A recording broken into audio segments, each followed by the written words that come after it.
Hello, Alaska. This evening marks the second day of the federal government shutdown, something that was completely preventable and something that I fear has the potential to harm thousands of Alaskans. So how did we get here?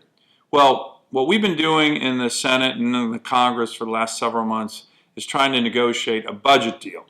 And there's been numerous attempts at this. It would set funding for our military, it would set funding for federal agencies, policies that would grow the economy. We've attempted for a number of months now, and we've hit some impasses, and so each time we move forward with a continuing resolution to continue to fund the government.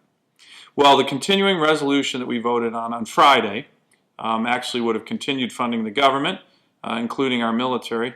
It also had a high priority that I've been pushing for, and I know many Alaskans, Democrats and Republicans, are concerned about. It would have fully funded the Children's Health Insurance Program, CHIP, which covers thousands of Alaskan children for 6 years. So that was another important element of the continuing resolution that we were voting on Friday evening.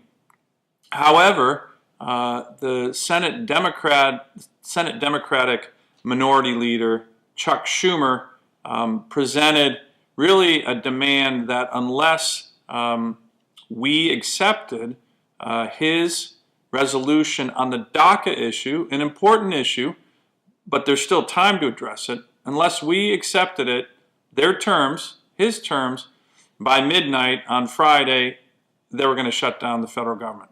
So this was very avoidable because that was a demand. There wasn't even a bill that they had presented. It was just their terms. When that did not happen, unfortunately, the government shut down.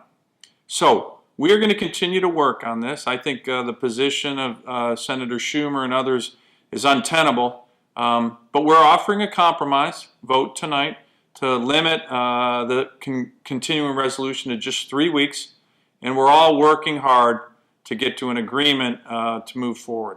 So that's where we are. I also want to make sure that Alaskans know my offices in D.C. and in Alaska are going to continue to operate to make sure that we can try our hardest to help people who are negatively impacted by this federal government shutdown. I know our troops and our reservists have already been negatively impacted this weekend.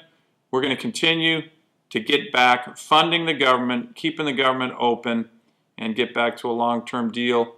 Importantly, I am committed to working with a bipartisan group of senators to fix what I believe is a broken budgetary process that funds our government. We've had too many of these continuing resolutions, these omnibuses that we vote on at the end of the year.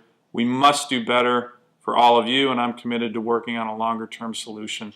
But tonight, I'm hopeful that my colleagues, Democrats and Republicans, will vote to move forward and fund the government again. Thank you, and we'll stay in touch.